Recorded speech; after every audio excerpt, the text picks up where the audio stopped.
له وقت عبد لم يسع لريبة سوى ربه فيها فأذن بعيبة ومن يتل فيها منه آب بعيبة حبيب نجيب هادر دون عيبة وأن يهيب القلب قدر بالسرير على الله خير الخلاق فأمل بفرد هوى فكل محمد هو الملتقى قد ساز كل سمت هددنا بتبديل السمي زي أحمد جزا الله أن الخير أحمد قد هدى به سور آل السر وقد فاز من هدى ولا آل المولى المعاد ولو هدى حمى الدين والدنيا بأدب من الهدى وركن من الزلفى ولطف من النفر أيا من هداناه بأحمد به صلى الله عليه وسلم أمتنا على هادي الحبيب وهبه وخدمته في الصدق فيها لربه يضربنا موت المعاذر حزبه ومن قصد المحبوب لم يسع للبقي أنا أسأل بودا عن سني بهائه أنا أطلب نايا عن بهي سمائه هو المبتغى والخلق تات سماء يشب علينا العيش دون لقائه على أن نلقاه دوما فلا نعيم هو المستوى يسير ولا برد شيخ الفوتي يتال أتاه مريض يستكي المدائه هدية رسول الله صلى الله عليه وسلم من الشيطان الرجيم بسم الله الرحمن الرحيم يا أيها الذين آمنوا لا تقدموا بين يدي الله ورسوله واتقوا الله إن الله سميع عليم يا أيها الذين آمنوا لا ترفعوا أصواتكم فوق صوت النبي ولا تجهروا له بالقول كجهر بعضكم لبعض أن تهبط أعمالكم وأنتم لا تشعرون إن الذين يغضون أصواتهم عند رسول الله أولئك الذين امتحن الله قلوبهم للتقوى لهم مغفرة وأجر عظيم إن الذين ينادونك من وراء الهجرات أكثرهم لا يعقلون ولو أنهم صبروا حتى تخرج إليهم لكان خيرا لهم والله غفور رحيم يا أيها الذين آمنوا إن جاءكم فاسق بنبأ فتبينوا أن تصيبوا قوما بجهالة فتصبحوا على ما فعلتم نادمين واعلموا إن فيكم رسول الله لو يطيعكم في كثير من الأمر لعنتم ولكن الله حبب إليكم الإيمان وزينه في قلوبكم وكره إليكم الكفر والفسوق والعصيان أولئك هم الراشدون فضلا من الله والنعمة والله عليم حكيم وإن طائفتان من المؤمنين اقتتلوا فاصلحوا بينهما فإن بغت إحداهما على الأخرى فقاتلوا التي تبغي حتى تفيء إلى أمر الله فإن فاءت فأصلحوا بينهما بالعدل وأقسطوا إن الله يحب المقسطين إنما المؤمنون إخوة فأصلحوا بين أخويكم واتقوا الله لعلكم ترحمون صدق الله مولانا العظيم. والصلاة والسلام على أشرف المرسلين سيدنا ومولانا محمد بن عبد الله وعلى آله وصحبه الغر الميامين. ورضي الله عن شيخنا أبي العباس قطب الأقطاب مولانا أحمد التجان رضي الله تعالى عنه. الحمد لله نحييكم إخوة الإيمان، نحييكم إخوة الإسلام تحية الإسلام وهي السلام عليكم ورحمة الله تعالى وبركاته. ونرحب بكم جميعا ونرحب أيضا إخواننا الذين جاءوا من قريب ومن بعيد ومن مدن شتى الذين تركوا حوائجهم وشواغلهم بالحضور وبإجابة نداء أهل بيت الرسول صلى الله عليه وسلم. ونقول لكم مرحبا بكم في دياركم، مرحبا بكم في أحبابكم، ومرحبا بكم في أعماق قلوبنا. وبعد، الحمد لله رب العالمين. الحمد لله رب العالمين. سجلت الله يجول بأمرات الله صلى الله عليه وسلم. Louange et remerciements envers Allah subhanahu wa ta'ala, que nos prières soient sur le prophète sallallahu alayhi wa sallam. Defto Kombol et inde et Yemiroy Mawdo men Chérif Al-Hassan Aliyu. Donc Chérif dit, d'après l'autorisation de ces aînés qui sont ici, il prend la parole au nom de Chérif Al-Hassan Aliyu Aïdara. Il est marquino Khadara Cheikh men Mawdo men Khalifa men Cheikh Mohamed Al-Amin mo ganduɗa jooɗiɗo to Mbour. Je demande la baraka et les droits et l'autorisation de la Hadara de l'aîné de la famille qui se situe à Mbour. Dendagal julɓe arɓe ɗo debbo e gorko onon fof on calminama on juurama woto fof jippinama maqama mo handi ɗo. Donc il adresse ses salutations et ses remerciements à tous ses frères qui sont présents ici pour assister à cette séance. min mbiya on kadi massa e tampere moon e won hen ɓe ganduɗa ko ɗe balɗe fof gila min gari ha joni ko ɓen goni ha yetti hande dendagal tampuɗo hen min mbiya ɗum massa. Donc il remercie aussi les frères et il compatit aussi par rapport à cette douleur qu'ont les frères par rapport à l'organisation de cette journée et ceux qui savent depuis le début pour le bon déroulement de cette journée aussi. min bismo on kadi e nder ɓerɗe amen. Donc il vous dit aussi bismillah, bienvenue dans notre cœur. no teddirɗon ni ala ɓe keɗe tan so wona e ɓerɗe emin mbiya on bisimilla on e ɓerɗe amen. Donc étant conscient de la grandeur de toutes ces personnes qui sont présentes dans cette séance, n'ont leur place que dans leur cœur, donc ils vous disent bismillah. so ɗum ɓenni kadi eɗen kewno so tawi en jooɗima ɗo no foti fof wooda ko ciftodirɗen ko faate Allah subhanahu wa ta'ala e ko faate diine men e ko faate aduna meɗen. Donc comme on a l'habitude de le faire à chaque fois que l'on se retrouve dans ces séances, l'objectif est de se rappeler des choses par rapport à l'enseignement d'Allah, le Coran et l'enseignement du prophète sallallahu alayhi wa sallam.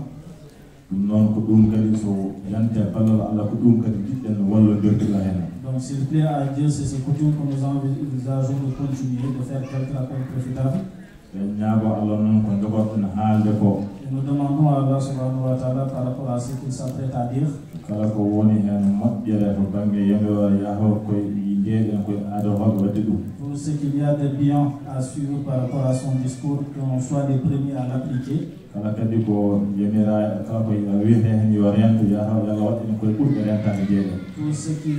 Tout ce que contient ce discours comme chose à éviter, qu'Allah nous facilite, qu'on soit parmi les premiers à l'appliquer aussi.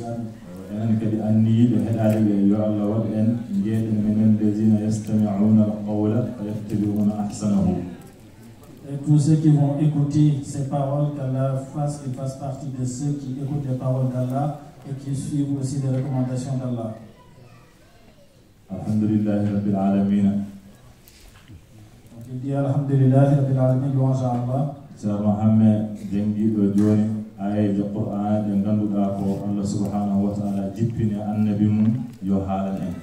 Sir Mohammed, celui qui a récité le Coran, a récité quelques versets dont Allah a cité dans le Coran envers le prophète sallallahu alayhi wa sallam.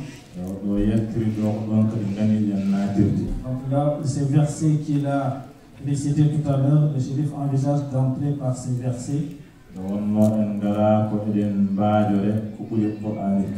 que nous avons rien de plus grand comme acte de méditation en dehors du Coran. Les versets qu'il a cités, c'est des versets qui n'ont rien laissé. Donc l'objectif c'est de se rappeler de ces versets nous tous.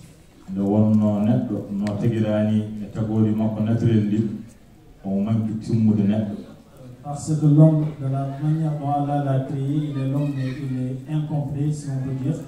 Il faut que l'homme soit une personne qui applique sa religion pour qu'il soit complet.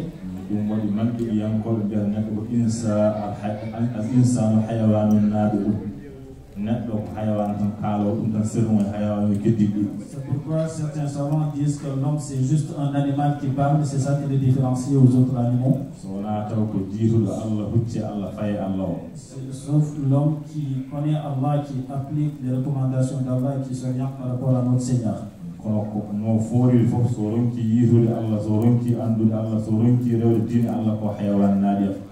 quelle que soit la grandeur de cette personne, quelles que soient les choses qu'il a dans ce monde, s'il ne s'oriente pas envers Allah subhanahu wa ta'ala, il n'est qu'un animal, on peut dire. Donc Allah oui, le Coran jangata no do jondo innamal mu'minuna ikhwatun fa aslihu bayna akhawaykum. Donc Allah oui e he mon julde ngandede ay julde kambe foso be ndindi o kambe jiidi yumma e baba dum non tawde onon fo jiidi yumma e baba moƴƴine bandiragal mon moƴƴine musidagal modon. Donc ces versets qu'il a cités, c'est des versets dans le Coran où Allah dit « Oh, vous les croyants, vous êtes des frères entre vous, donc si vous vous retrouvez, entre-vous, donnez-vous la main, vous formez une seule famille. »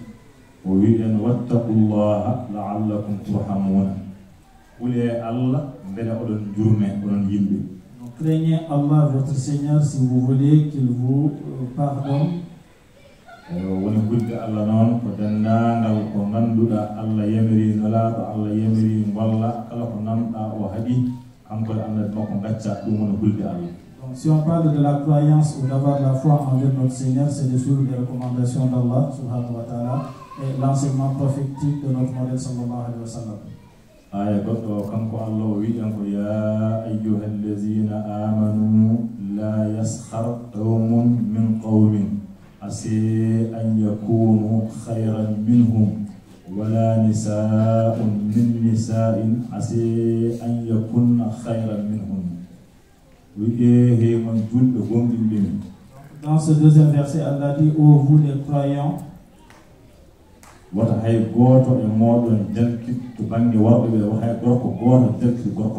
Donc personne d'entre vous ne dise de mal envers son frère.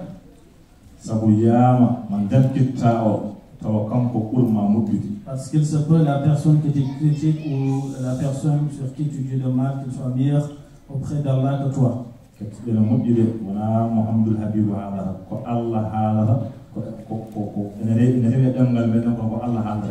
Donc on écoute bien ce qu'il dit, il ne fait que répéter les paroles d'Allah subhanahu wa ta'ala contenues dans le Coran, donc on fasse plus attention au message qu'à la personne qui parle. Donc cette parole, on ne va pas la considérer comme la parole d'un saint ou d'un prophète, mais c'est la parole d'Allah issue du Coran.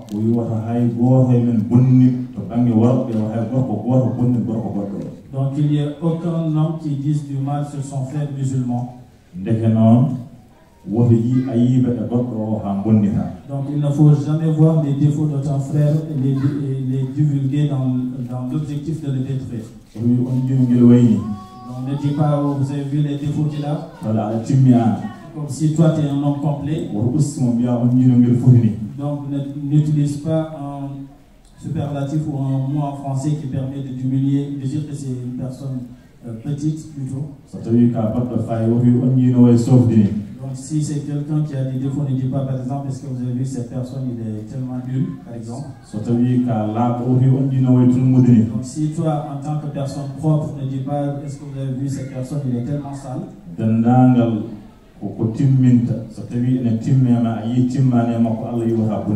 Donc si Allah a fait de toi une personne complète par rapport à certaines qualités, et que Allah a fait apparaître des défauts entre cette personne, donc ne divulgue pas ces défauts, car c'est Allah qui l'a créé aussi ainsi. Donc si toi tu as vraiment de grandes préoccupations, ne dis pas que cette personne n'a aucune ambition par exemple. Parce qu'Allah dit dans le Coran, il se peut que cette personne que tu vois avec tous ses défauts, qu'il soit meilleur que toi auprès d'Allah.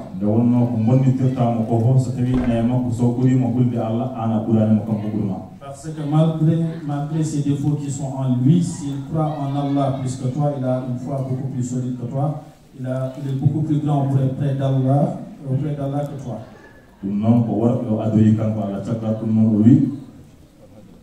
لا يسخر من نساء ولا نساء من نساء عسى أن يكون خيرا منهن. Donc Allah dans ce verset il a commencé à parler des hommes, ensuite il a parlé des femmes par rapport aussi à ces mêmes recommandations en disant aux femmes de ne pas avoir ce même comportement.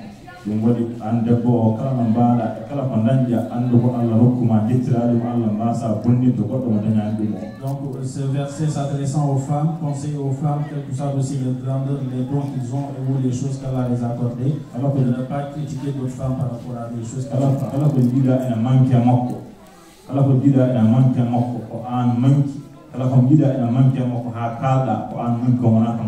Donc en réalité, tout ce qu'une personne voit comme défaut envers son frère ou sa sœur qui le divulgue, en réalité ces défauts sont en lui et non en la personne qu'il critique.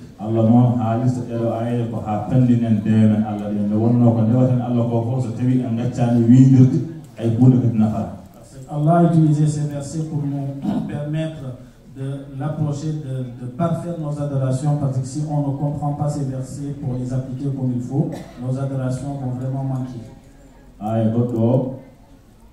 Donc dans l'autre verset, ne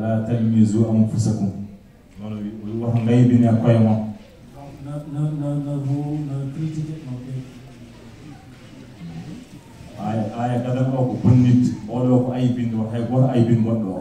On peut divulguer les secrets ou critiquer, je pense bien. Parce que c'est des défauts aussi qui ne sont pas du tout bien.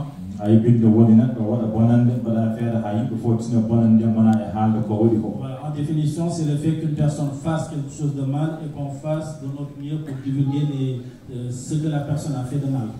Et qu'Allah nous protège par rapport à ces défauts, mais c'est des choses qui sont vraiment d'actualité, qui existent beaucoup dans notre société d'aujourd'hui.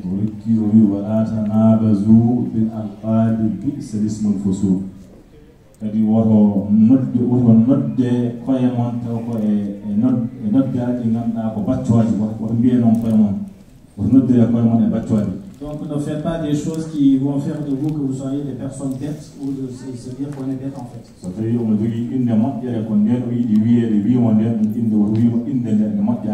Donc si une personne par exemple, on l'appelle par un nom qui n'est pas du tout joli, vaut mieux l'appeler par un nom qui est beaucoup plus correct. Par exemple, dire qu'une personne, c'est une personne qui est maudite. Même si vous êtes des potes, vous vous fréquentez tout le temps, mais il ne faut pas utiliser ces termes.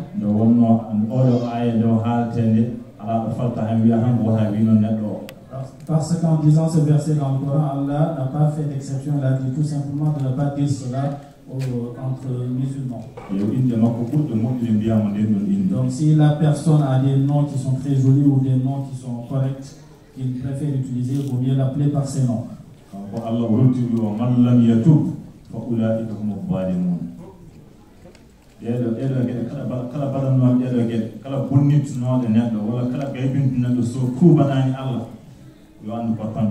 Donc par rapport à tous ces défauts que Allah a dit, toute personne qui le fait, par exemple, divulguer le secret des gens ou dire du mal par rapport à ces gens, cette personne, s'il ne se répand pas par rapport à notre Seigneur, il n'aura que des regrets dans la vie d'ici-bas et de-là.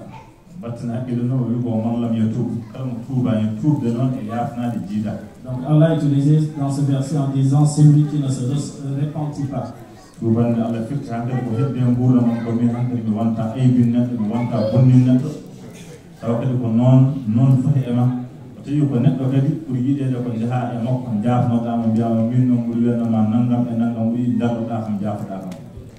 Donc avoir l'intention de se repentir, c'est d'avoir une intention sincère, de ne plus refaire ce péché, et l'idéal c'est de même d'aller vers la personne concernée, de présenter ses excuses. Et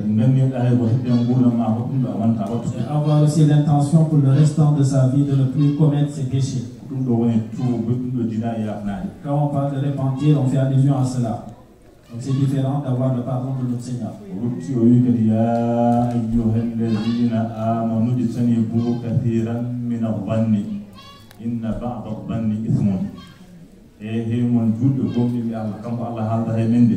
Donc Allah continue toujours à parler aux musulmans en disant ô vous les croyants, évitez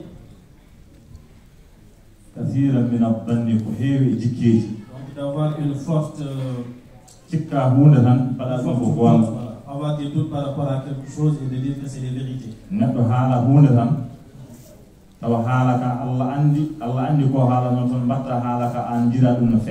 Qu'une personne par exemple dise quelque chose avec des doutes et que toi tu considères que ce qu'il dit c'est la vérité et que tu le transformes.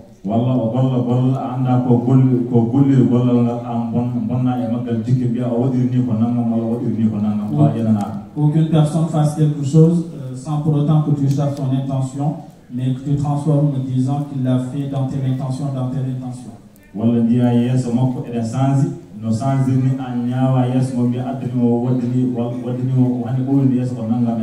Ou par exemple de voir quelqu'un qui a son visage fermé, qui est énervé, et d'interpréter le fait que son visage qu'il soit énervé par rapport à des choses dont tu n'as aucune connaissance en fait. Donc vouloir juger cette personne et en parler aux gens sans pour autant d'être sûr de cela. Donc ces types de comportements sont en réalité des péchés.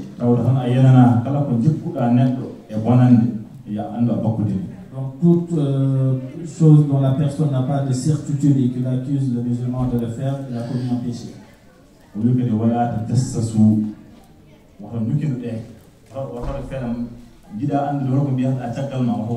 Donc ne vous espionnez pas les uns par rapport aux autres.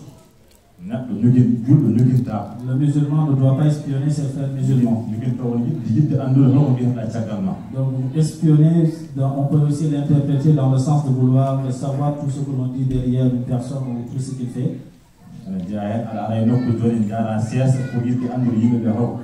L'exemple aussi qu'on peut donner, le fait qu'une personne arrive dans un lieu, il marche doucement pour écouter ce que les personnes vont dire.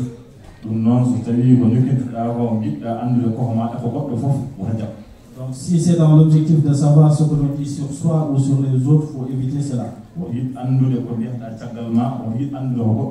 Donc que la personne ne cherche pas à savoir ce qui se dit derrière lui ou ce qui se dit derrière les autres.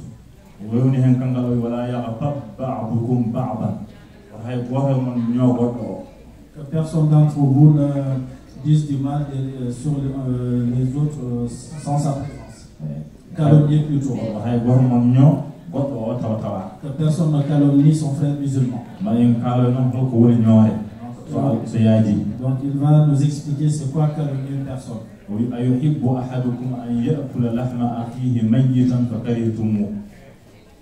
Oui, wahana kan ko nyoro wi est ce que goto mon en yidi jimde e tew musiddo mum minum walla mawnu wona nyaamde taw musiddo mo ko mayde be goto men yiddo. Donc Allah nous donne la définition de calomnie dans le Coran. Il dit, est-ce que quelqu'un d'entre vous aimerait manger la viande de son frère alors qu'il est vivant? Donc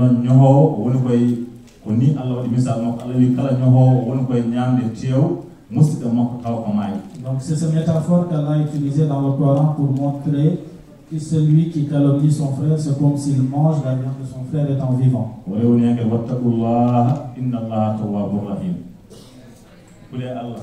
Craignez Allah et sachez qu'Allah accepte votre repentir si vous vous repentez.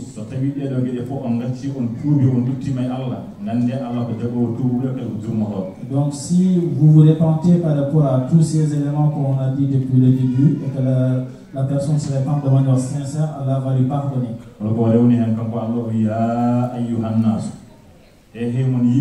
Et Allah continue toujours en disant, ô vous les gens, inna khalaqnakum min zakarin wa untha.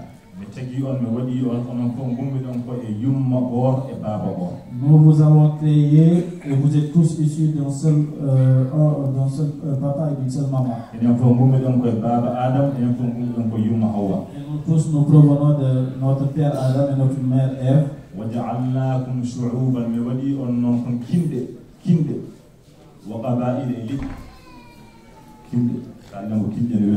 nous a créés étant des ethnies différentes.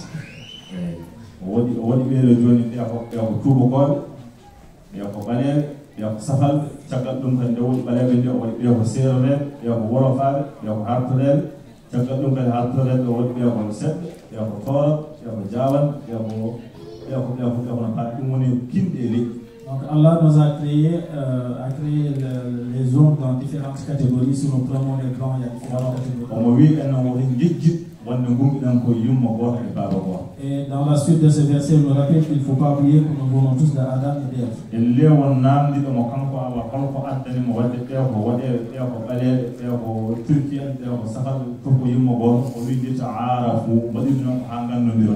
C'est comme si la personne a posé la question à Allah lui disant, mais pourquoi toute cette diversité de l'humanité?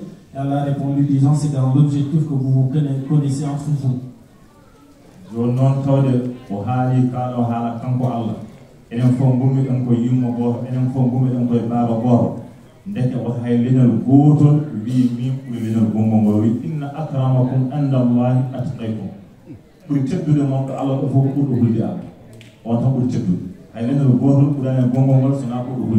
Donc malgré cette diversité qu'Allah a fait de cette humanité, le plus grand auprès d'Allah, c'est celui qui craint son Seigneur. Donc il a cité ce verset en disant, auprès d'Allah, celui qui est le plus grand, c'est celui qui craint le Seigneur. Donc ce n'est pas notre ethnie ou notre appartenance qui fait de nous qu'on soit mieux que nos frères musulmans.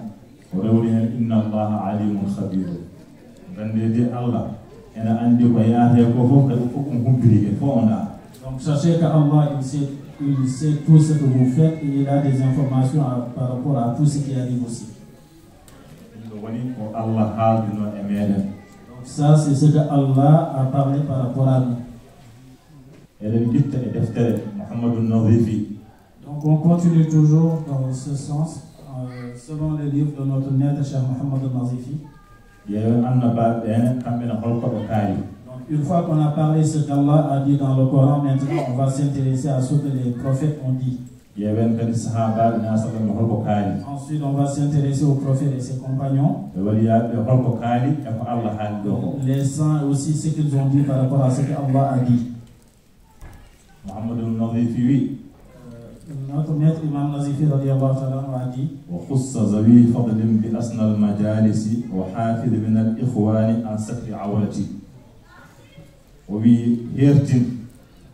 jomen pural en neɗɗo joom pural joom teddungal ko wayno ganndo en moƴƴo en sharif en so ari rokkuma place an mbiyama aɗa jooɗo ga heno ko taw tan a yenna oɗo ko neɗɗo diine hertinmo an gaccanama place. Donc si vous voyez des savants ou des personnes qui ont des particularités telles que les Shorafa ou un savant, et qu'il est présent par rapport à un lieu, donnez-lui la place qu'il mérite.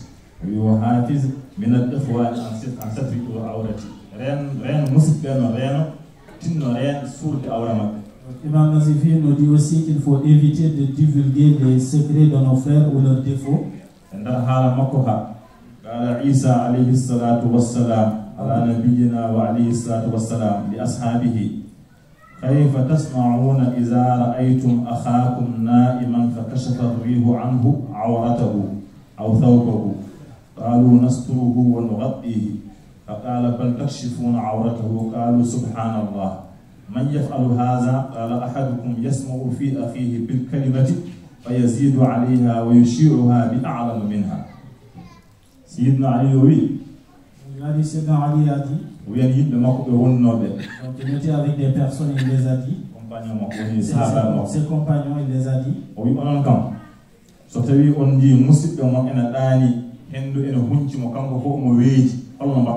donc si par exemple vous voyez un de vos frères qui est couché et que par devant on voit tout son corps qui sort, qu'est-ce que vous faites? Ses compagnons lui ont dit, bah, on va cacher ses membres en prenant par exemple un rideau qu'on va mettre sur lui.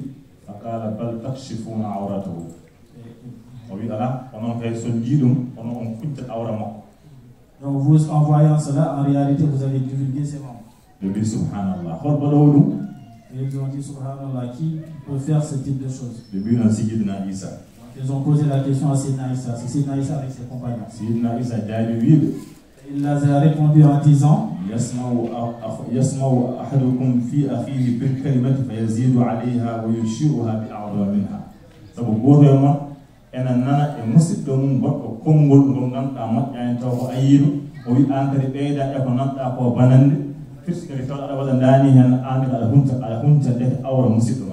donc si une personne par exemple entend ou voit des défauts de son frère, en les expliquant, il va en rajouter des choses. Donc en réalité, il n'a fait que rajouter et divulguer les défauts de son frère.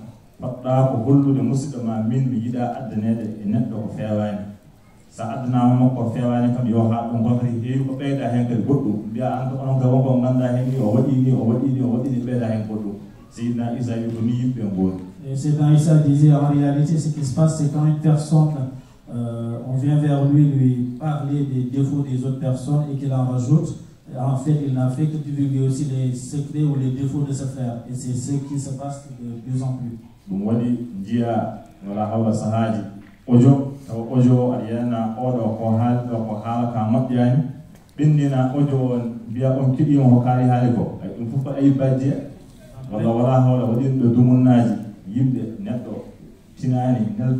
vidéo wala fongo moƴƴani ay beltoɗa hen jawɗa nelda fongo bangeji goɗɗi ay aybini. Donc l'exemple que l'on peut donner, que l'on voit tous les jours, c'est par exemple une personne qui reçoit un audio sur par exemple WhatsApp parlant des défauts, une personne qui a utilisé des termes qu'il ne fallait pas utiliser. On s'empresse à le partager aussi avec d'autres frères. Donc en faisant cela, nous ne faisons que divulguer aussi les défauts de cette personne. قال علي الخواسي رضي الله عنه إذا نازعتك نفسك في إظهار عورة مسلم فقل لها انظري ثمرة ذلك فإنك إذا أظهرتها للناس لا بد من إظهار جميع زلاتك على رؤوس الأشهاد يوم القيامة حتى تفضحي بحضرة من كان يعتقد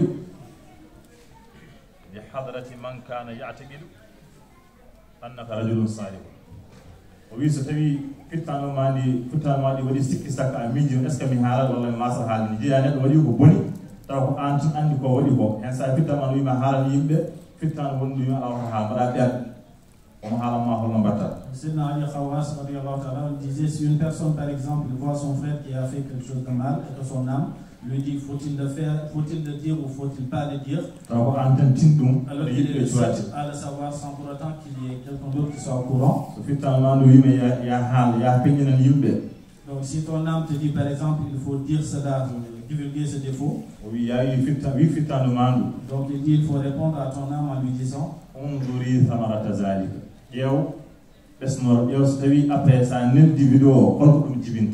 il faut regarder le résultat de ce que tu vas faire. L'exemple, si j'envoie cet audio WhatsApp à d'autres personnes, qu'est-ce que je vais gagner? Quel est le résultat? Donc Donc si on divulgue par exemple ces défauts et que les gens sont au courant de ces défauts par exemple, oui, allez savoir annana yawmal qiyamah dendangal pergittama jeltinde to yimbe fo tabor de fo ne jodi e jogi yimbe ni sikkamnabe an ka neddo modde meeda andude ma ko boni holle biye ay tay kanko woni do kanko wadan non yimbe fo ceedo to ko yawmal qiyamah. Donc ce qui risque d'arriver à ces personnes le jour du jugement dernier, c'est qu'Allah divulgue aussi ses défauts, comme il a divulgué le défaut de son frère devant tout le monde. Et peut-être il y avait des gens qui pensaient que c'était une personne bonne ou un grand saint, alors que tel n'est pas le cas parce qu'Allah a divulgué ses défauts comme il l'a fait avec son frère.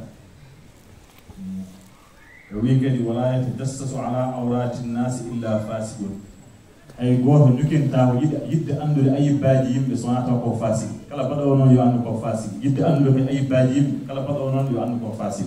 Donc toute personne qui passe son temps à espionner ses frères pour savoir ce qu'ils font et ce qu'ils ne font pas, on peut considérer que c'est un hypocrite qui fait cela. Fa innal qalba al-mutahhar la yadhunnu fi an-nas illa khayran. Bernde lamne char nden sikata yimbe sona jam sona mabbe.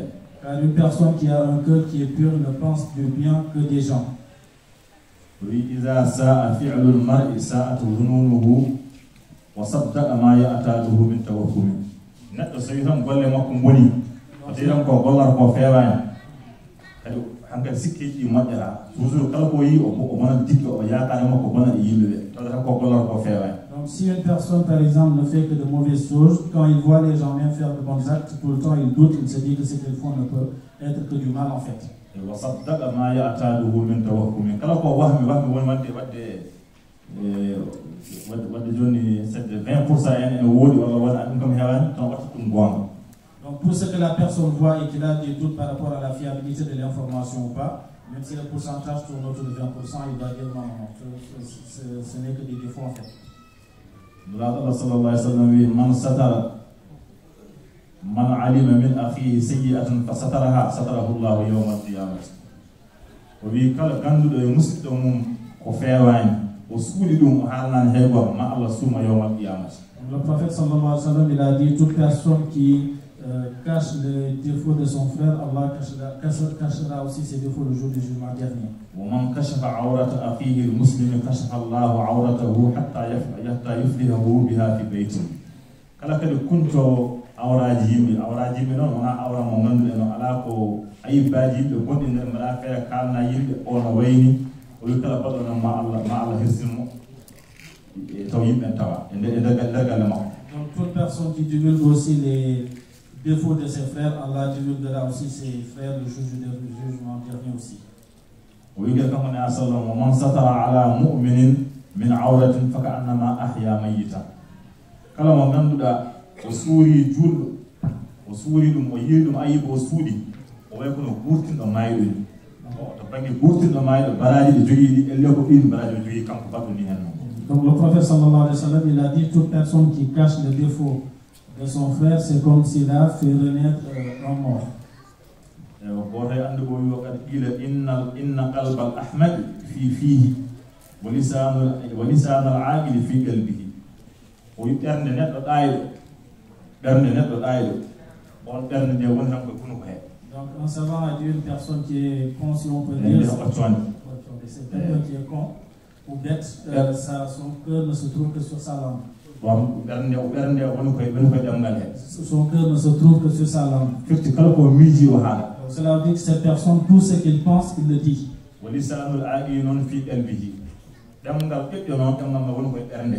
Donc le cœur de celui qui est intelligent se trouve, la langue de celui qui est intelligent se trouve dans son cœur. Donc cette personne, sa langue se trouve dans son cœur.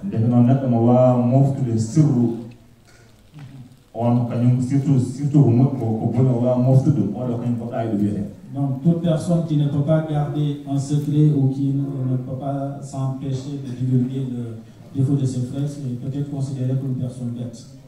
ولا يستطيع الأحمق إخفاء ما في قلبه فيبديه من حيث لا يدريه وبالآية واوا موفتل كميد هو يبرن ويلتنتم ونكوني مو أندا تو إن في الحالة ويلتنتم حال.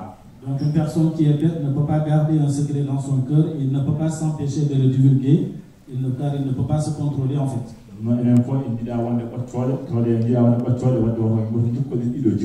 Personne d'entre nous n'aimerait être un con, donc il faut s'éviter de s'embellir de ses défauts. Il y a un compagnon du prophète sallallahu alayhi wa sallam, Abu Zar, qui a dit que le prophète sallallahu alayhi wa sallam lui a dit Ala u'allimuka bi'amalin khafifin 'ala al-badani ya Rasulullah sallallahu alayhi wa sallam. Qala huwa as-samtu wa husnul khuluqi wa tarku ma la ya'nik. O wi na sallallahu wi mo kanko Abu Zar arhami halan ma gollal no ganduda engal huyi e bandu ngal teddani he battangal nekkane wadde kadi engal teddito peesiro yawmal qiyamah so ngal peese engal wadi poids lourd. Le prophète sallallahu alayhi wa sallam, il a dit à Abu Zar, aimerais-tu que je te dise quelque chose qui est très léger sur la langue et qui pèse très lourd sur la balance au jour du jugement dernier? Abu Zar a répondu au prophète sallallahu alayhi wa sallam, il a dit oui, j'aimerais bien que tu me dises cela. Le prophète sallallahu alayhi wa sallam lui a dit, je vais te dire trois choses.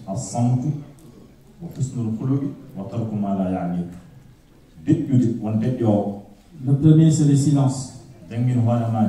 Apprends à garder le silence. En étant quelqu'un qui parle beaucoup, il est impossible pour la personne de ne pas dire des choses qui ne le concernent pas. Donc le premier, c'est le silence. Le deuxième, c'est d'avoir un bon comportement. Le troisième, c'est de ne pas se mêler de ce qui ne nous regarde pas. Donc tout ce qui ne concerne pas la personne, il ne doit pas s'en occuper. Le prophète sallallahu alayhi wa sallam lui a dit ces choses sont très légères pour la langue mais très lourdes au niveau de la balance. Sallallahu alayhi wa alihi wa sallam inna akthara khataya ibni adam fi lisanihi. Na sallallahu wi musibbaji gofi burdi hewde to bangi bi adam gofi ko dum ko demgal.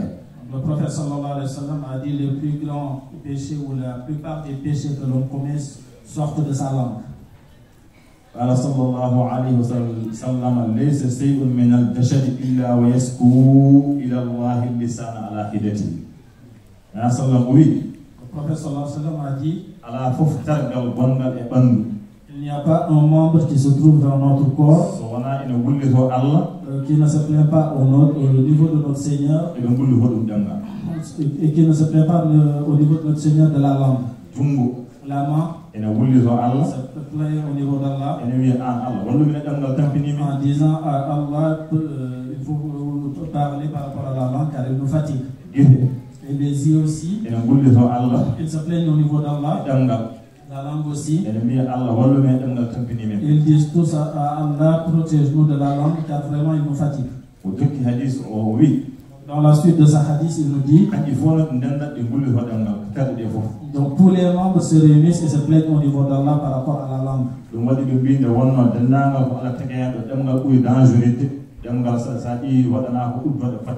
Donc raison pour laquelle les savants disent tous les membres de l'homme, la plus dangereuse c'est la langue, raison pour laquelle la langue a 3 portes. Nos oreilles n'ont pas de porte. La bouche, si on prend la langue, tu le mets au-dessus, tu ne peux pas parler. Si tu fermes tes dents, tu ne peux pas parler. Si tu fermes tes lèvres aussi, c'est impossible de parler. Raison pour laquelle la langue dispose de plusieurs fermetures. Les dents, les lèvres, ils sont là pour fermer la bouche. Parce que la langue, elle est très dangereuse. Le prophète sallallahu alayhi wa sallam continue à dire إذا أصبح ابن آدم فإن الأعضاء كلها تكفر اللسان فتقول اتق الله فينا فإنما نحن بك فإن استقمت استقمنا وإن اعوججنا وبكلا نلوم. Le prophète sallallahu alayhi wa sallam a dit chaque jour l'homme en se réveillant le matin tous ses membres tous vont parler à la langue. Ils vont dire à la langue crains ton Seigneur. Les pieds, les mains, les yeux, les oreilles. Tous ces membres vont parler à la langue. Ils vont dire à la langue, oh toi crains le Seigneur.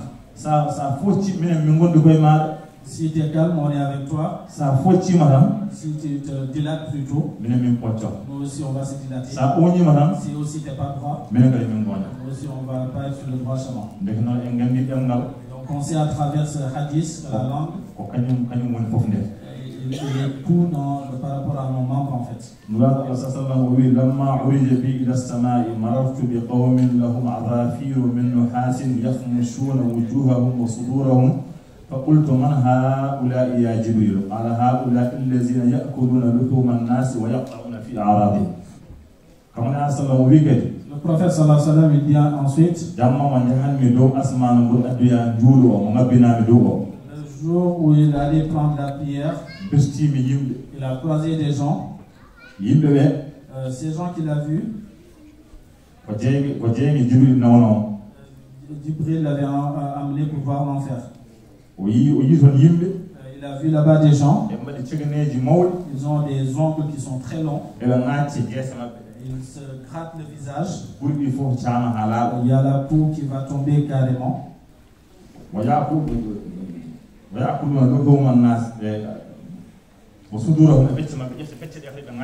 Ils vont aussi prendre les ongles pour se gratter de manière très difficile la poitrine. Les visages aussi, et la peau du visage va tomber. Ils vont aussi se gratter la peau de la poitrine, on va voir la peau qui va tomber. Et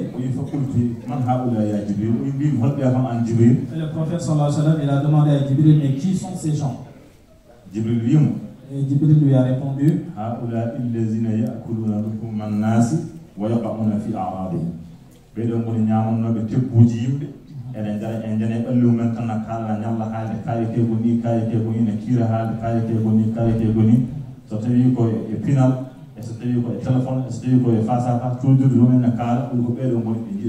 donc Jibril a répondu au prophète sallallahu alayhi wa sallam lui disant c'est ces gens qui mangeaient la viande de leurs frères, faisant allusion à ce qu'on disait tout à l'heure, que ce soit par rapport à nos portables, par rapport aux réseaux sociaux, ou tout support qu'une personne utilise pour divulguer le défaut de ses frères.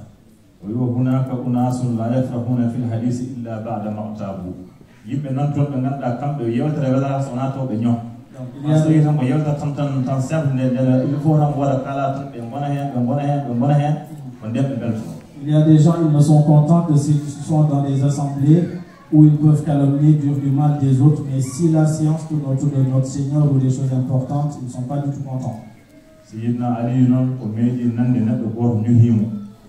Sayyidina Ali a entendu un jour qu'une personne le calomnie. Il a pris des dates qu'il a envoyées à cette personne.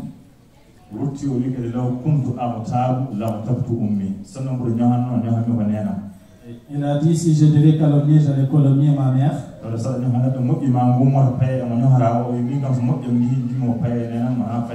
Parce qu'en fait, en calomniant une personne, on a dit on prend ses bonnes actions qu'on transfère à la personne. Donc si je devais le faire, j'allais le faire avec ma mère, comme ça c'est elle qui va prendre les bonnes actions.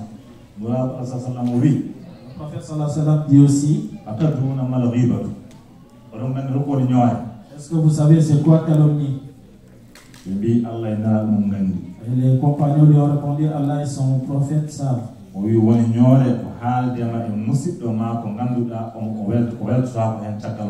Donc calomnier une personne, c'est dire quelque chose dont la personne ne serait pas contente derrière lui.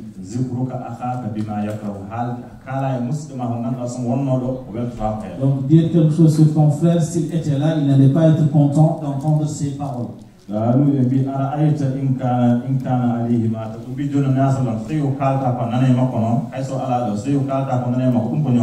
les compagnons ont posé la question suivante au prophète sallallahu alayhi wa sallam, si en réalité ces défauts sont en lui alors qu'il est absent.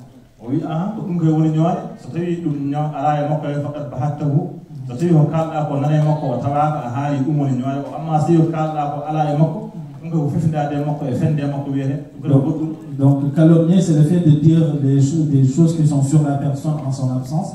Mais si ces défauts, par exemple, ne se trouvent pas au niveau de la personne, cela veut dire mentir sur lui et non calomnier. Il y a un des compagnons qui s'appelle Jabir qui a dit, un Un jour, on était avec le prophète sallallahu alayhi wa sallam. فارتفعت ريح خبيثة منتتة من تنها أدورة متر لوب تنأي.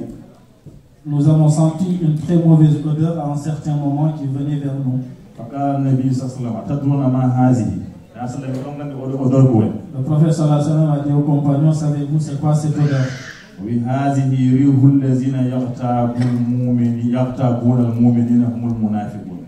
ويقولوا كو يبدأ جولبة تو نافقين bonno e ñoode julbe wobbe mo odoro umme kulma be yetti gahen kam naafike be ñohanno julbe. Donc cette odeur c'est l'odeur de il y avait des hypocrites musulmans qui critiquaient d'autres musulmans, c'est cette odeur qu'on a senti dans cette assemblée en fait.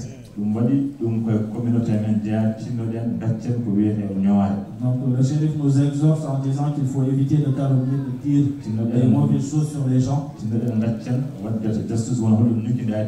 Qu'on arrête d'espionner les gens pour savoir ce qu'ils font dans leur vie. Qu'on s'efforce aussi d'éviter de chercher les défauts des gens.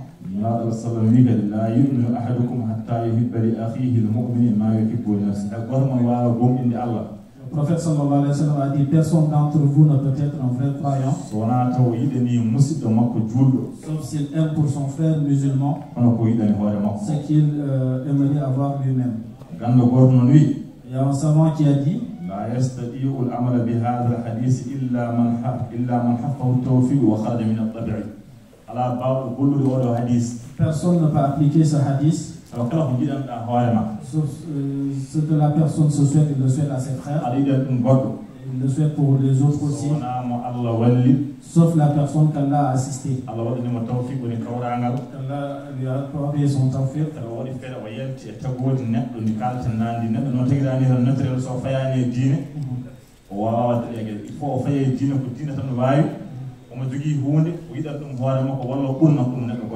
Donc il faut que la personne s'oriente vers Allah, vers sa religion, pour qu'Allah puisse lui débarrasser de ses défauts, qu'il puisse vraiment tendre vers l'homme complet. Notre maître Sayyidina Abu Siddiq a dit Ya Rasulallah, كنت إذا لقيت عليا ابتدعني بالسلام فلقيته اليوم فلم يسلم علي حتى ابتدعته السلام. من دهم من فتنا سيدنا علي كم هيونا سلمين دمي هندنا بطة مكو سلمناني ودي هاتن من مون وهذا أول من أسلام كم سيدنا أبو صديق. Donc il y a Sayyidina Abu Siddiq radiallahu ta'ala qui allait se plaindre au niveau du prophète sallallahu alayhi wa sallam lui disant à chaque fois que je croisais Sayyidina Omar, c'est lui qui me saluait en premier. Là je l'ai croisé, il m'a pas salué, il s'est tué. فقال له اجلس فجلس وإذا بعلي رضي الله عنه قد جاء. ناصر يوم الجوال. Le prophète sallallahu alayhi wa sallam lui a dit assis-toi. Donc en étant assis quelques minutes, il y a Sayyidina Ali, c'est Sayyidina Ali, pas Sayyidina Omar plutôt. Le prophète sallallahu alayhi wa sallam par Sayyidina Ali lui dit لما لم تبدأ أبا بكر اليوم بالسلام أنك مرق هما هند على سلم سيدنا أبو صديق pourquoi on a fait hawa samin mahama ala salmin dam. Donc pourquoi tu n'as pas salué Sayyidina Abu Bakr Siddiq en premier alors que tu avais l'habitude de le saluer en premier? قال يا رسول الله رأيتم فيما يرى النائم قصرا في الجنة لم أرى مثله فقلت لمن هذا القصر فقيل لمن يبتدئ أخاه بالسلام فأردت أن أوثر اليوم أبا بكر على نفسي ويمين دمي يكويل للي دم ديمي كويل. يا سيدنا علي qui l'a dit j'ai vu un rêve. ديمي كوبير وند فايدنا في الجنة. J'ai vu un bâtiment ou un palais qui est très impressionnant au paradis. Dans ce rêve, il a demandé à qui appartient ce palais. Donc ce palais est destiné à toute personne qui croit son frère musulman et qui le salue en premier. Donc le matin quand je me suis levé, j'ai croisé Sayyidina Abu Bakr et j'avais l'intention qu'il ait ce palais.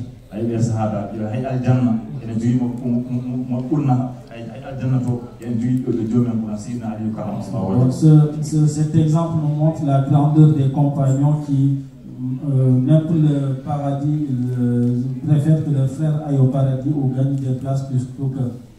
Donc Sayyidina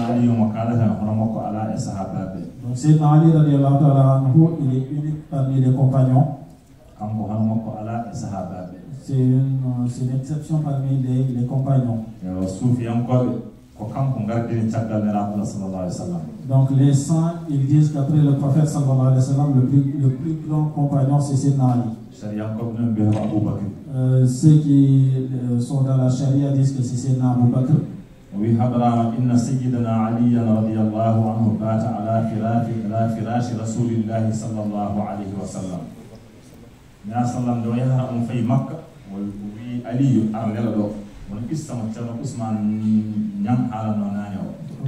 Comme l'histoire qu'on avait rapportée tout à l'heure, le prophète sallallahu alayhi wa sallam en allant à Médine, il avait dit à Sayyidina Ali, viens te coucher.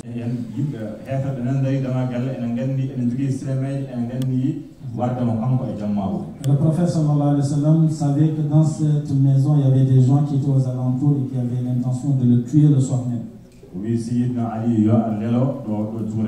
Donc le prophète sallallahu alayhi wa sallam a demandé à Sayyidina Ali de venir se coucher à sa place dans cette chambre.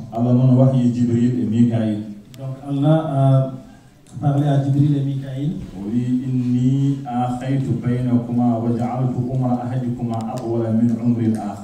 فأيكما يؤثر صاحبه في الحياة ويقول عن جبريل عن ميكائيل يودي غورنام غوتو يمون بوري غورنام غوتو هل من تيغي غورنام كوت ام جودنا هل من تيغي غورنام كوت ام ربيدلا. Donc Allah a parlé à ces deux anges en les disant, j'ai fait que l'un d'entre vous aura une vie beaucoup plus longue et l'autre aura une courte vie. Qui parmi vous aimerait avoir une courte vie ou une longue vie, en s'adressant aux anges?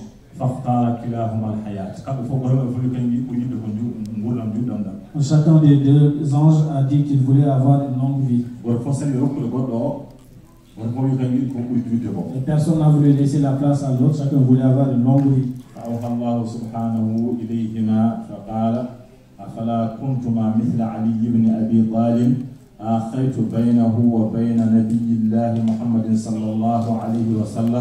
فبات على فراشه يفديه بنفسه ويؤثره في الحياة اهبطا إلى الأرض فاحفظاه من عدوه.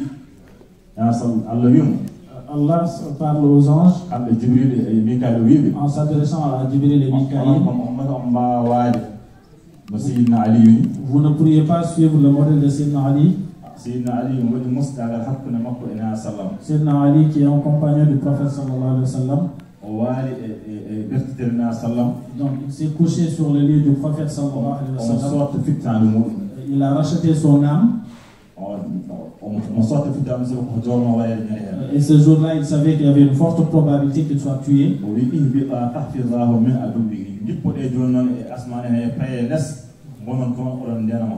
Donc Allah a dit à ces deux gens, vous descendez, vous allez descendre pour aller garder Sayyidina Ali jusqu'au matin. فكان جبريل عند رأسه وميكائيل عند رجليه وجبريل ينادي بخ بخ من مثلك يا ابن أبي طالب وربك يباهي بك الملائكة.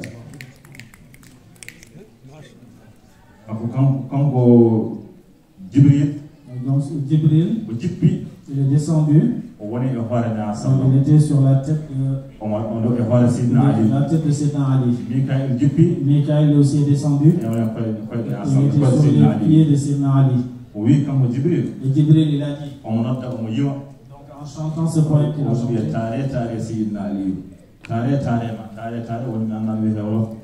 Donc il chante des points pour montrer qu'il était vraiment étonné.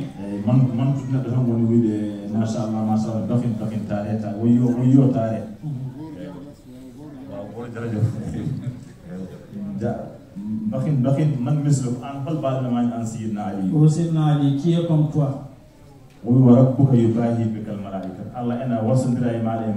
Donc Allah parlait des anges entrepreneurs comme exemple. Donc tous ces exemples nous montrent que les compagnons du prophète sallallahu alayhi wa sallam,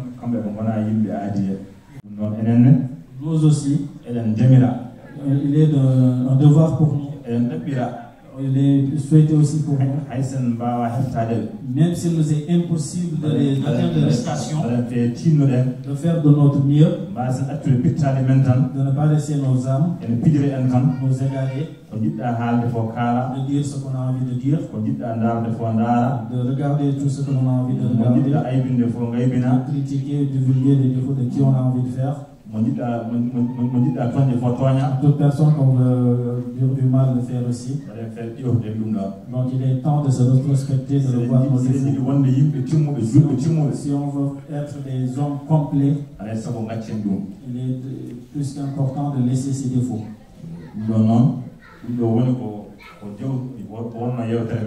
Donc c'était l'objectif de cette conférence qu'il voulait faire plus tôt. Si le temps nous le permet, on voudrait parler de 3 choses aussi. Pourquoi parler de ces 3 points? Parce qu'on sait le monde où l'on vit actuellement,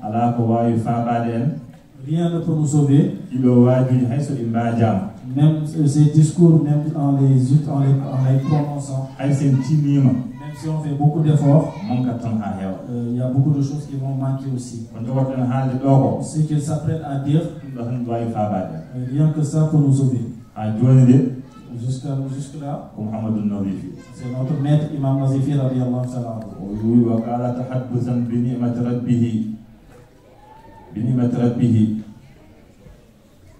لدى ذكر صاحب الدولة أئمتي يأخذ لك فترة وقوية مثلين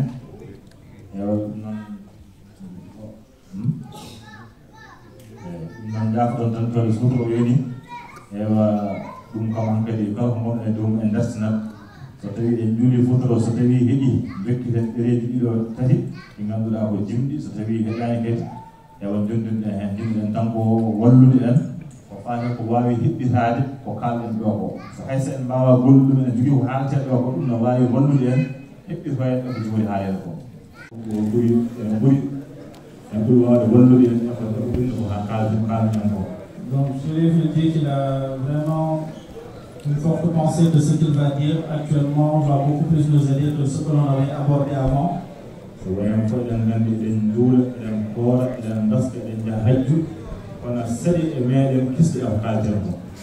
Nous savons tous que nous faisons nos prières, nos adorations, certainement à la Ligue et tout pour respecter les 5 piliers de l'islam, mais ce qu'il va aborder, c'est des choses qui sont très difficiles pour la plupart d'entre nous. Même ceux qui vont à la mosquée pour faire leurs prières quotidiennes ne sont pas parfois préservés par rapport à cela, donc les autres y compris. Parce qu'il arrive de voir des gens qui vont à la mosquée en revenant, ils vont calomnier, ils vont dire du mal sur les autres ou même à l'intérieur de la mosquée. Cela arrive aussi parfois.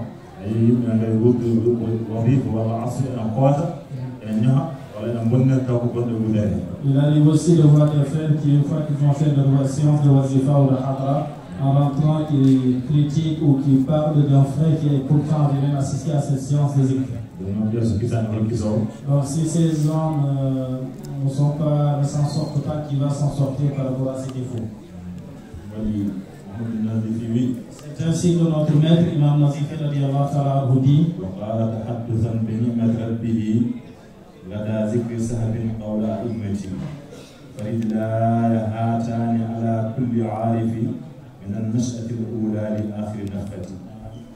أمنا سيدنا أحمد التجاني الله عنه. Imam Nazifi parle d'un vers que notre maître Cheikh Ahmed Tijani radiyallahu ta'ala a dit.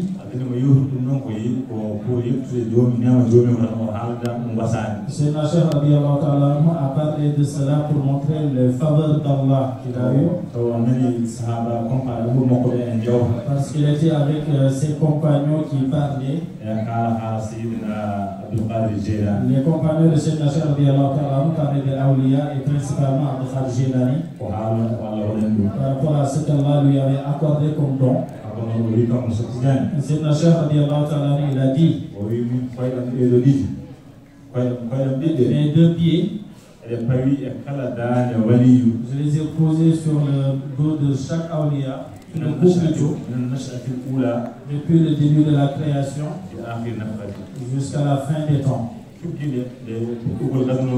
Depuis le début de la création jusqu'à la fin du temps où l'ange va siffler, tout awliya, tout saint qui va exister sur cette terre, mes deux pieds, je les ai posés sur son cou, ou ses deux épaules plutôt. Après cette parole, c'est Cheikh radiyallahu ta'ala a dit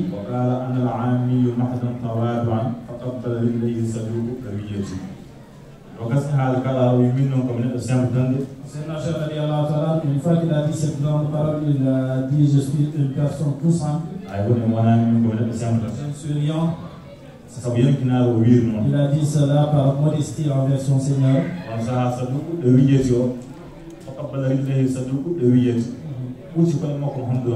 Donc quand il a dit cela, notre maître Cheikh Mohamed a embrassé ses pieds. Il est sincère dans ses paroles, il a embrassé ses pieds.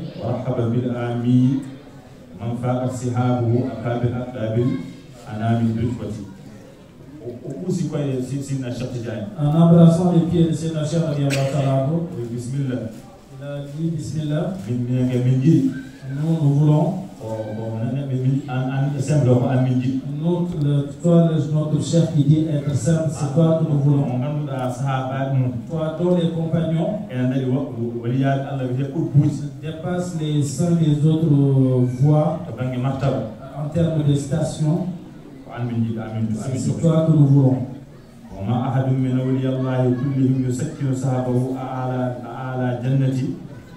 بدون الحساب والإقرار سوى أنا ولو عملوا في الذنب كل جريمة. ولكم الشيخ تجاني كم الحمد لله نزيد وبي. وما أحد من أولياء الله. Il n'y a aucun parmi les saints. كلهم. Tous. Sans exception. qui nous sahabahu aali jannati wa ina hanna sahab al-umurun aljanna kullu fawdo aljanna ala illiyin ala fuf waliyut hono al-umurun. Il n'y a aucun saint qui a cette capacité à faire entrer ses disciples au paradis illiyin, qui est le paradis le plus élevé. Sans qu'il soit jugé, sans qu'il soit auditif, sauf moi, c'est Ahmed Tijani radiyallahu ta'ala. Sauf si le disciple, même si le disciple fait n'importe quel type de péché, malgré le péché qu'il fait, quelle que soit la grandeur des péchés, Allah m'a accordé cette station. S'il est mon disciple,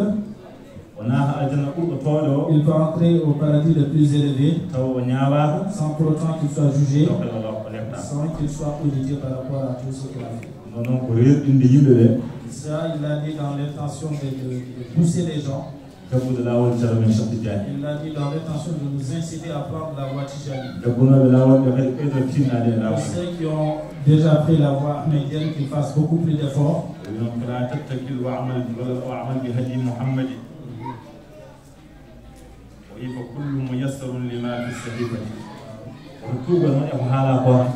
Une fois que la personne a entendu toutes ses mérites, qu'il ne se base pas sur ses mérites.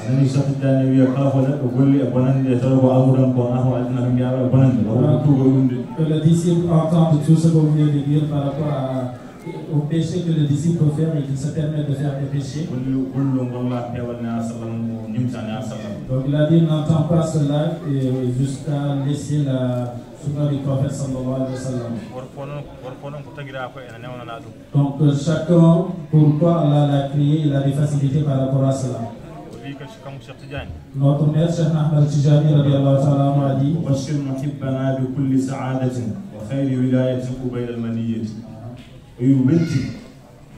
donc donne la bonne nouvelle à toute personne qui m'aime, moi Cheikh Ahmed Tijani.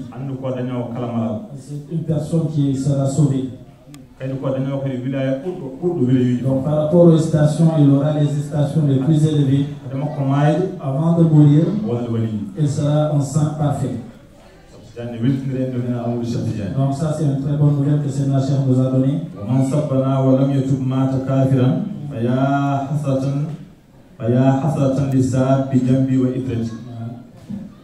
Oui, kala jinnuɗo min Cheikh Tidiane. Donc toute personne qui me critique, moi Cheikh Ahmed Tidjani, O tubanani Allah. et qu'il ne se répande pas, Adama ko maayde wontere kefe. avant de mourir, il va être mécréant. O yalti dini. Il va sortir de sa religion. Non fa ya hasratan lissabi jambi wa idati. Wi ha perte.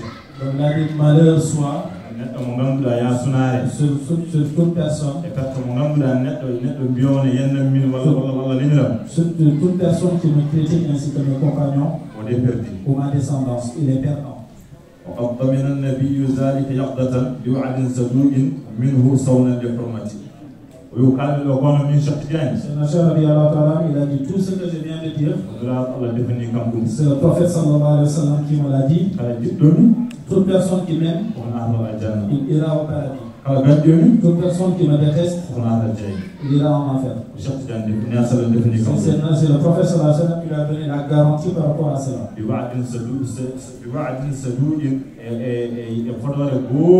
Avec une promesse certaine que cela va se réaliser, Inch'Allah. Donc si le prophète sallallahu alayhi wa sallam lui a donné cette garantie, c'est pour préserver sa haute station qu'il a auprès d'Allah et auprès du prophète sallallahu alayhi wa sallam.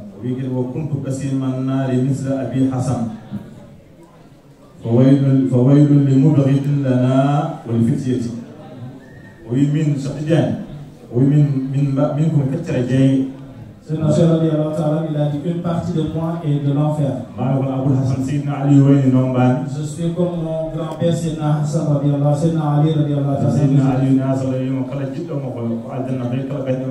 Parce que Sayyidina Ali radiallahu ta'ala, le prophète sallallahu alayhi wa sallam lui a dit toute personne qui t'aime, il ira au paradis, toute personne qui te déteste, il ira en enfer. Et moi, Sayyidina Nasser radiallahu ta'ala, je suis comme mon grand-père, une partie de moi c'est du paradis, une partie de moi c'est de l'enfer.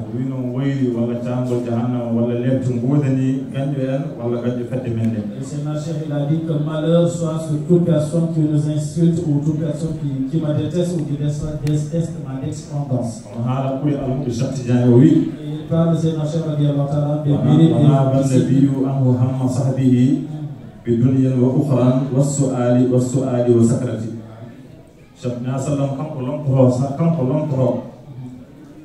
il a dit que c'est le prophète sallallahu alayhi wa sallam qui le remplace par rapport à ses disciples. Parce qu'ils ont une estime très élevée, ou une abnégation plutôt très élevée par rapport aux choses.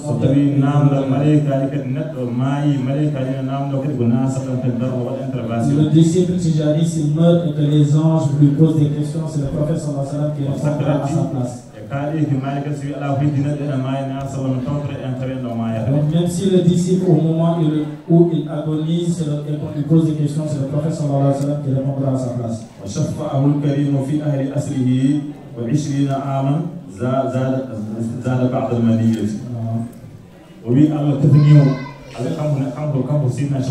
C'est Nasser radiallahu ta'ala, il a dit parmi ses mérites, parmi les gens de sa génération, par rapport à ce qu'il a vécu. Il a vécu 80 ans, c'est Nasser radiallahu ta'ala.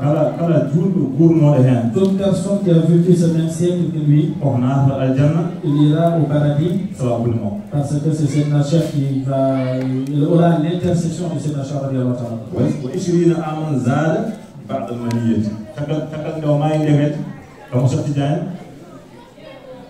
Est-ce qu'on peut écouter s'il vous plaît? Il y a beaucoup de bruit. Donc c'est Nasser disait après son décès, on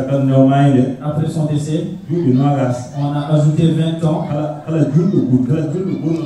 Toute personne qui vit dans ce siècle ira au paradis. S'il ne le déteste pas.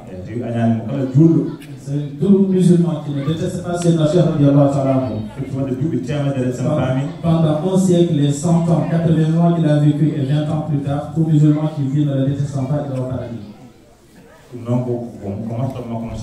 Donc ça c'est une faveur qu'Allah lui a accordée à notre maître radiallahu ta'ala.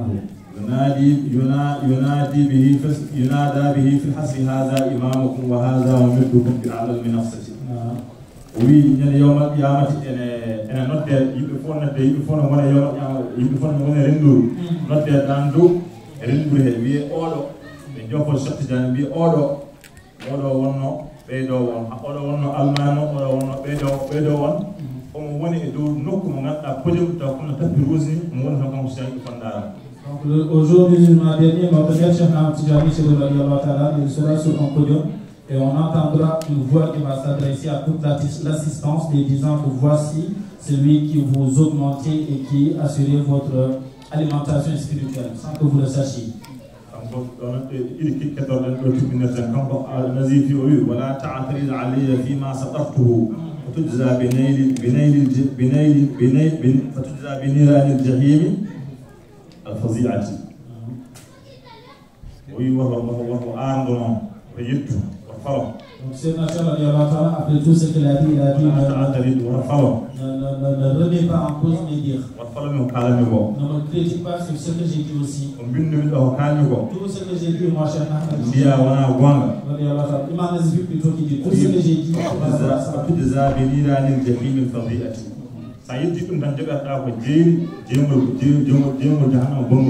Donc Imam Nazifi a dit tout ce que j'ai écrit dans ces vers, si tu le critiques, tu auras comme récompense le bien d'aller en enfer.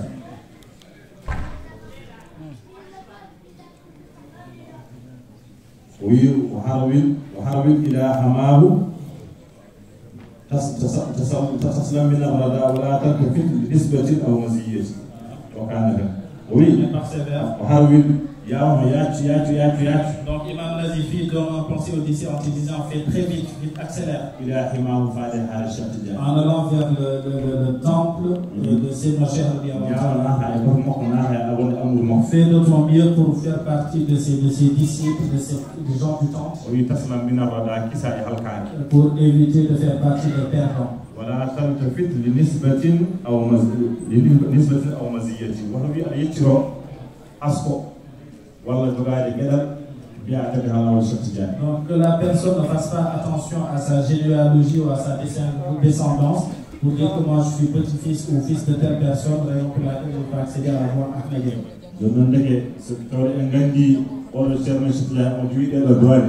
En connaissant le peu de ce qu'il vient de dire de notre maître Cheikh Tidjani et tout ce que l'on avait dit tout à l'heure par rapport au rappel sur si on fait un peu d'effort par rapport à ce que nous pouvons faire,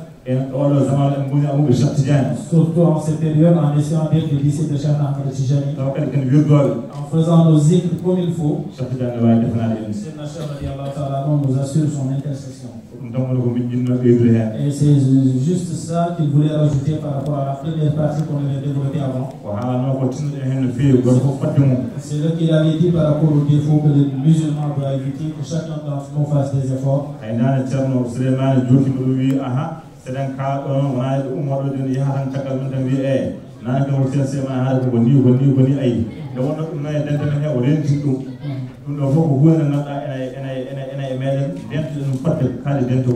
cela rejoint ce que le chef qui répondait aux questions tout à l'heure, Thierno Suleiman disait. Par exemple, le fait d'être dans une assemblée, il y a des questions, de ne pas manifester qu'on n'est pas d'accord avec un point et d'attendre de rentrer chez soi pour dire que le chef a répondu d'une mauvaise manière. Ça, c'est une forme de calomnie en fait. Et le pire de cela, qu'on fait de mauvaises choses qui gâtent nos bonnes actions en fait. Donc après cela,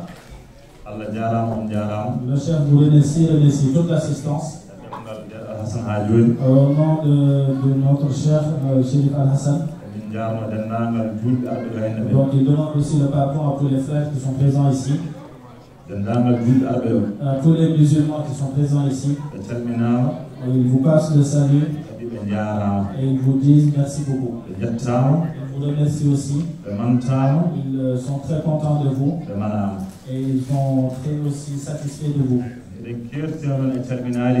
Donc ils particularisent ces salutations. Les frères, nos amis, nos frères aussi. Les frères de Tilon, c'est eux qui, tout ce qu'on obtient ici comme bienfait, c'est eux qui ont été les initiateurs de ces événements. Donc ils en remercient aussi leur groupe qu'on appelle TAD. Donc on va citer en premier lieu. Donc au nom de ce groupe plutôt qui a réglé cette salle et qu'on n'a pas payé. Donc tout ce qu'on aura ici comme bonnes actions et récompenses. Tous les repas qu'on a, les repas aussi et tout ce qui tourne autour de l'alimentation, ils l'ont géré. Le billet aussi aller-retour du shérif, c'est eux qui l'ont payé. Et eux et les frères. Des frères qui nous accompagnent tout le temps aussi. Des frères qui les accompagnent depuis le début par rapport à tous ces travaux. Le chef Mohamedia, c'est des gens qu'on ne cite pas beaucoup parfois parce qu'ils se considèrent comme des frères de Tilon. Par cet amour qu'ils ont envers eux, ils sont en contact permanent avec les frères de Tilon. Tout ce qu'on peut demander aux frères de Tilon, on peut les demander aussi. Il y a aussi Tcherno Haroun Ali, le Cheikh Ndiaye, le frère Abdoulaye Ka, le frère Mohamed Diallo. On ne peut pas citer tous les frères. Ces frères qu'il a cités et ceux qu'il n'a pas cités, ils n'ont pas fait cela pour qu'on les cite. Parce qu'ils se considèrent comme des membres de Tilon. Raison pour laquelle il les a cités. Donc Chérif a dit qu'il passe ses salutations et remerciements à tout le monde sans exception.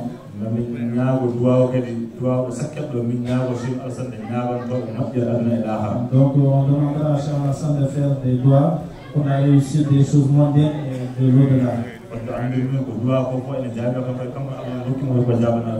Parce qu'on sait, on a la certitude que ce qu'on va demander à Allah va accepter et lui c'est quelqu'un dont ses doigts sont acceptés. Donc on remercie beaucoup aussi. Donc les femmes ainsi que les jeunes qui ont vraiment fait beaucoup d'efforts. Si aujourd'hui on est là, depuis ce matin jusqu'ici, c'est grâce à eux qui ont assuré les repas et les dîners. Donc Allah les rétribuer de la meilleure des récompenses. Donc tout ce qu'on aura comme récompense ici, Allah le rétribue en de multiples, en des centaines et des centaines de hasanat. Allah accorde aussi une longue vie à nos papas. Donc après cela, donc on remercie aussi tous les disciples présents ici. Quand on parle des disciples, quand il parle des disciples, réalisons aux jeunes et aux vieux. Pour ceux qui connaissent les disciples. Parce que ce type de travail, si ça s'est déroulé de cette manière, c'est parce que les gens ont vraiment respecté les consignes. On remercie les enfants comme les vieux qui ont vraiment joué leur jeu. Et qu'on demande à Allah de mettre de la baraka dans la science qu'ils ont. Et parmi ces gens que nous avons cités spécialement notre cher Thierno Souleymane Ka, qui occupe une place très importante dans l'organisation de ces journées, dans tous les domaines. Dans l'appel des musulmans, dans la gestion du travail qu'il faut faire,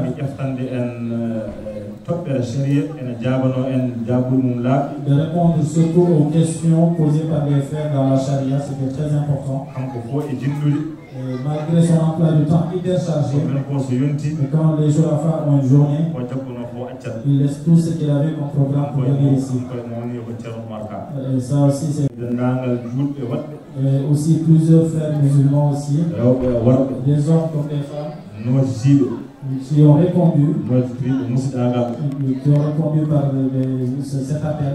Ils ont répondu par leur science, leur amour, leur sincérité, leur proximité aussi.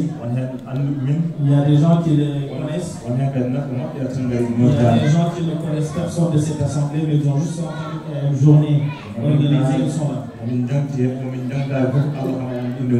Qu'on cite ces personnes ou pas, c'est des gens qui sont connus auprès d'Allah. Donc, on remercie tous ces gens pour qu'Allah les récompense, qu'Allah les rétribue.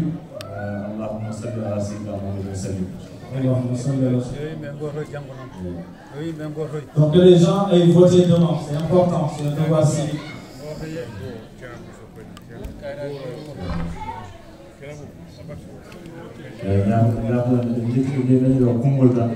Donc il y a une parole que je voudrais passer. Madame Rokhayalom, avec Thierno Mohamed Diabo, qui demande des doigts. Samba Ilman aussi, il demande des doigts par rapport à la journée de demain. On les a cités seulement, mais ce qu'ils ont demandé.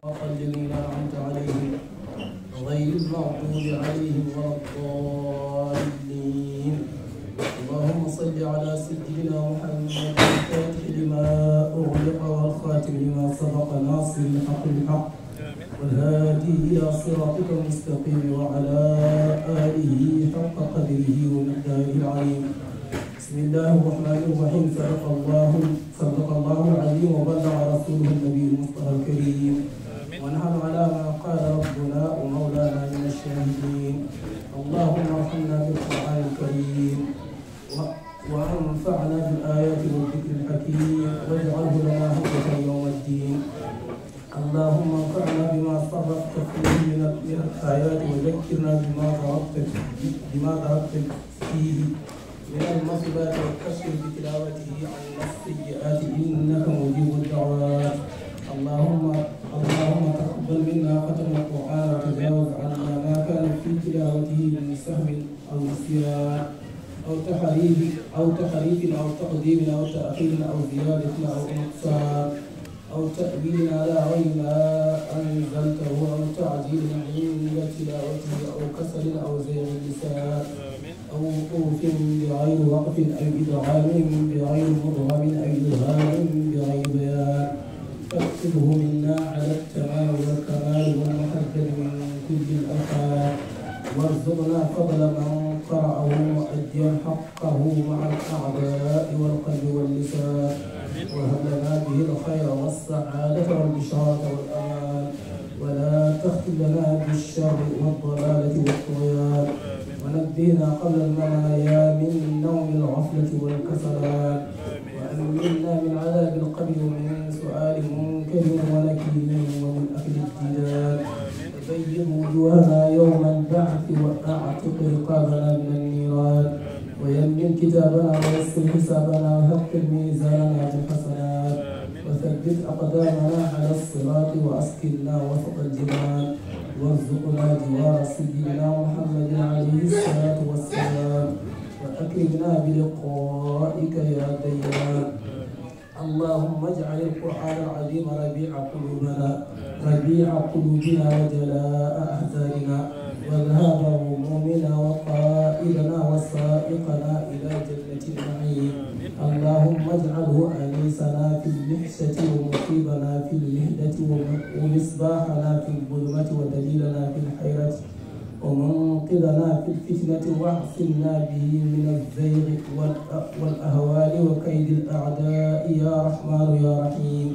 اللهم اختم بالسعادة آجالنا وحقق بالزيادة آمالنا واقرن بالعافية غدونا وآصالنا واجعل إلى رحمتك مصيرتنا ومآلنا واصبب شجاء عفوك على ذنوبنا ومن علينا بستر عيوبنا. اللهم اجعل تقواك زادنا وثقة بك ذخرنا واعتقادنا وأمنا من الجوع والخوف بلادنا وسائر بلاد المسلمين يا رب العالمين. اللهم بلغ ثواب ما قرأناه ونور ما تلوناه لروح سيدنا ونبينا محمد عليه الصلاة والسلام ولأرواح آبائه وأمهاته وأزواجه وذرياته وأصحابه رضوان الله تعالى عليهم أجمعين ولأرواح آبائنا وأمهاتنا ومشائخنا ولأرواح جميع المسلمين والصلاة والسلام على سيدنا ومولانا محمد خاتم النبيين وإمام المرسلين.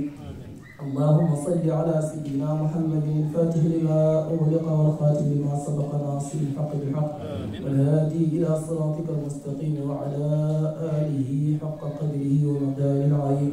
إن الله وملائكته يصلون على النبي يا أيها الذين آمنوا صلوا عليه وسلموا تسليما. صلى الله عليه وعلى آله وصحبه وسلم تسليما. سبحان ربك رب العزة عما يصفون وسلام على المرسلين والحمد لله رب العالمين.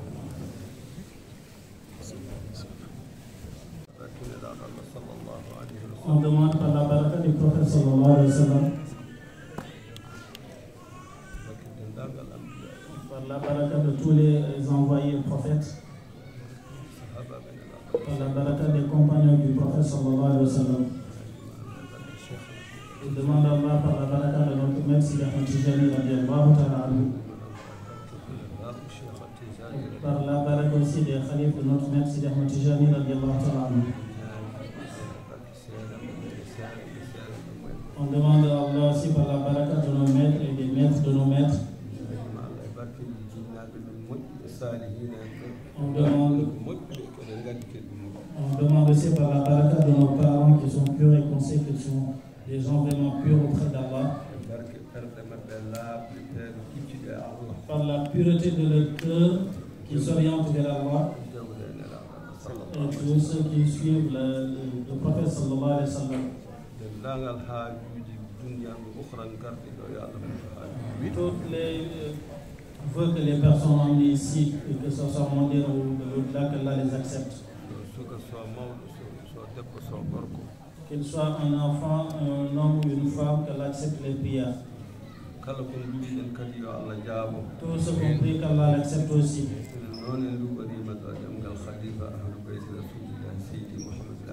Donc on prie en empruntant la langue de notre Khalif Mohamed Amin. Et lui, il a confiance à eux qui ont. Il a été élevé par lui. Donc alhamdulillah rabbil alamin. Donc disons alhamdulillah rabbil alamin. Auprès de ce chef. Disons alhamdulillah rabbil alamin. Donc on emprunte leur langue pour nous orienter vers Allah. Et le cœur, tout ce qu'une personne pense ou qu'il voudrait entre lui et son Seigneur, entre lui et le prophète sallallahu alayhi wa sallam, ce qu'il souhaite pour lui-même, pour sa famille, pour l'ensemble des musulmans, tout ce qu'il souhaite avoir là-bas, qu'Allah nous accepte ici, amin. Par la grandeur d'Allah, par sa rahma aussi, par sa grandeur et ses branches, par son élévation, qu'Allah accepte nos prières et tout. Fatiha et salatul Fatiha. On va prier pour tous les musulmans, pour toute l'humanité. On prie pour nos pays et l'ensemble des pays musulmans, qu'on ait la paix tranquille. Tout ce qui permet à ce pays d'avoir la paix, qu'Allah les autres Tout ce que le Shaitan allume dans ces pays, qu'Allah l'éteint. Tout ce qu'une personne oriente vers ces pays comme mal, qu'Allah le retourne. Celui qui avait une mauvaise intention, qu'Allah lui fasse revenir avec de bonnes intentions. Donc, Fatiha et Salatul Fatiha.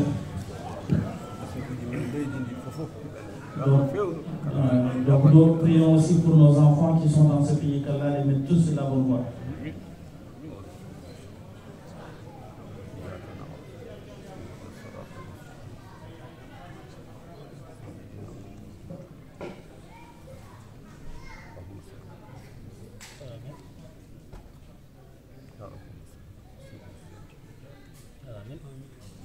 Amin.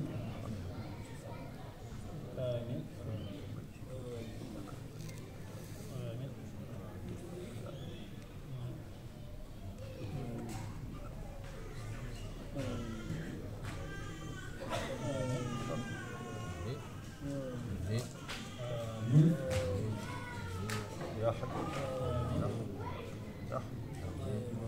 يا بديع السماوات سبحان ربك رب العزة آمين. رب العالمين.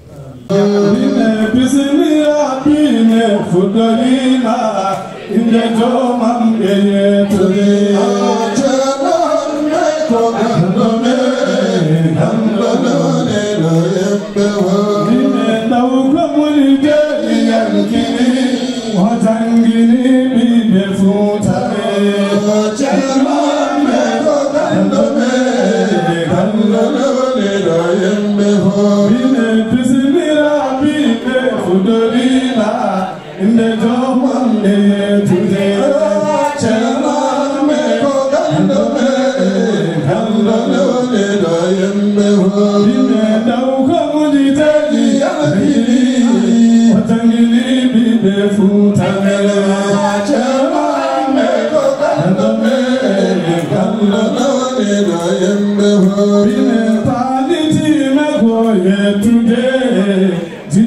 Allah